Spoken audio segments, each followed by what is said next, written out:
Hello everyone, Solar Scientist here again, and welcome to Caldarius Theorycrafting week number 2 of 3, but still technically in week number 1. That sounded better in my head.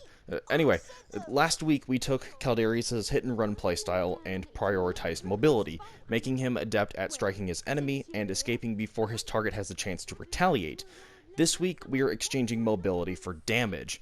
He'll still be a double-jumping badass with a jetpack, but with a greater focus on overall damage, grenade use, and some minor buffs to melee attack speed and gravitic burst, plus a modification to his ultimate ability that will make anyone caught in the target zone regret their position twice. I think it's fitting to name this build after my favorite mobile suit from Gundam Wing because both Caldarius and Heavy Arms, technically I'm referring to the TV version of Heavy Arms Kai for you Gundam enthusiasts, have similar armaments, a thrust-enabled backpack, arm-mounted blade, and ordnances fitting for their roles.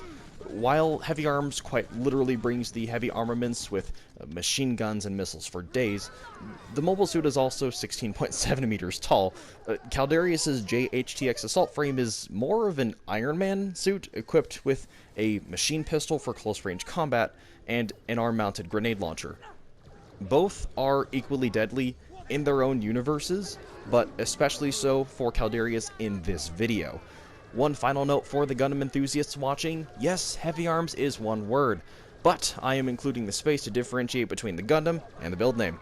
So, without further ado, I present to you my Caldarius build, Heavy Arms. For level 1, we're going to want to go with the right option, Blind and Bloodied. Enemies affected by flashbang suffer bleed damage, plus 60 damage over 2 seconds. One of the cornerstones of this build is for Caldarius to use his flashbang nearly as often as possible, so inflicting 60 damage over the 2 seconds for which his target is blind quite literally adds insult to injury in this case. For level 2, we're going to want to go with the right option again, Zealous Frenzy. Activating Gravitic Burst increases Energy Blade attack speed for a short time, plus 15% attack speed. So this augment may take some practice to be useful.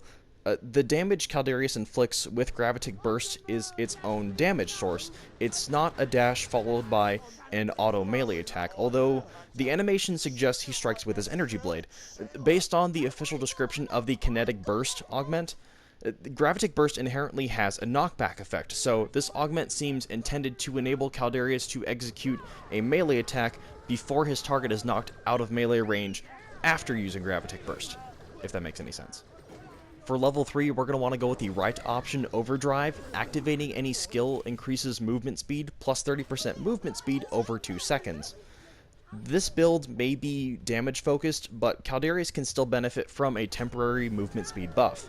Since we're not using the exit strategy or kinetic burst augments in this build, Overdrive is intended to be that little boost, pun intended, that can help Caldarius in both offensive and defensive situations. For level 4, we're going to want to go with the right option, Flash Merv. Flashbang spawns 3 child grenades on impact. I have to admit, this augment may be a bit of a gamble because we don't yet know how much damage each child grenade does on top of Flashbang's base damage range, or if this extends the reach of the blinding AoE. In either case, I think this augment is more suitable for this build than the triple 56 damage grenades. For level 5, you're going to have the option to choose between Gravitic Ascent, which increases the height of your second jump, or Improved Thrusters, which increases the distance of your second jump. This augment won't receive a recommendation from me. I think it's a decision best left to you, the player, based on your interpretation of your environment, whether it be a story mission or a multiplayer map. For level 6, we're going to want to go with the right option, Rapid Dominance. Reduces Flashbang's cooldown, minus 20% cooldown reduction. There's not really much I can say about this one, except this is just a straightforward, more grenades, more often. For level 7, we're finally going to pick the left option, Adaptive Harmonics, which reduces Caldarius' shield recharge delay by what I'm assuming is 1.3 seconds. Caldarius may be built to deal more damage with this build than the one we explored previously, but nothing is going to ultimately change his reliance on dishing out damage at melee range. And he's still kind of squishy, so reducing the time required for his shield to begin recharging is a really good choice. For level 8, we're going to want to go with the left option, Gravitic Amplifiers, increases Gravitic Burst damage, plus 15% damage. Now, Caldarius' Flashbang is not the only skill that can benefit from a buff here. An additional 15% to Gravitic Burst turns the last video's Blind Then Strike combat loop into Blind and Bleeding Then Strike, where both damage sources are buffed, but not to the point of compromising balance, or at least not just yet. But do keep in mind that using both primary skills back-to-back can be a very high-risk move, but is accompanied by an equally high reward, possibly in the form of eliminating the target. For level 9, we're going to want to go with the right option, Bright Blaster, increases the radius of Flashbang's area of effect.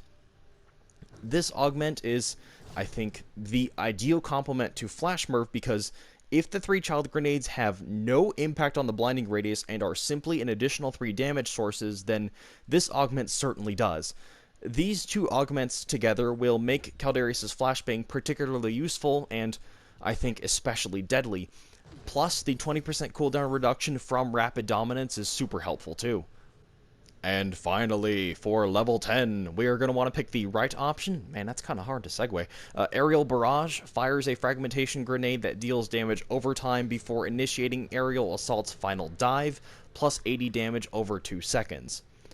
Now, if this sounds badass to you, that's because it is, and it creates what is quite possibly the biggest risk versus reward play I can think of for Caldarius, something you might use if you're backed into a corner, outnumbered, outgunned, and no teammates around to help.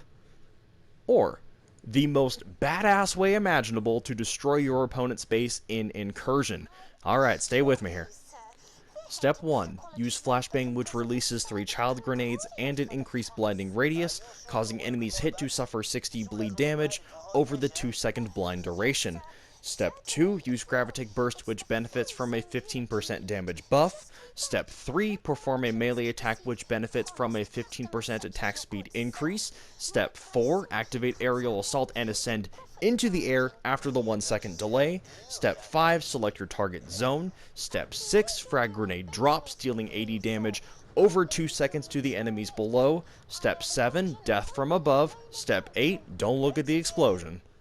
Speaking of hard to segue, if you like what you saw/heard today, please click that thumbs up button to show your support for badass 8-step combos for ultimate destruction. Leave a comment for me down below, let me know which build you liked more, the previous one on mobility, or this one on damage. Also, if you have a favorite Gundam or series, I'd love to know. If you feel so inclined, please subscribe to my channel. I would really appreciate your support going into next week for the final installment of my Caldarius Theorycrafting series, and as I determine my content and schedule based on the duration of the closed technical test. Now, addressing the topic of the final video in this series, next week we're going to try to make the most balanced build possible, the ideal hit-and-run build, if you will. The way I currently have it set up, that Helix build will be my default for Caldarius, so needless to say, I am quite fond of it. Be sure to follow me on Twitter at Solus_Scientist for video updates and more. That final video should be uploaded by Tuesday, but if I can finish it over the weekend, I can have it uploaded as early as Sunday night. So, until next time, thank you very much for watching.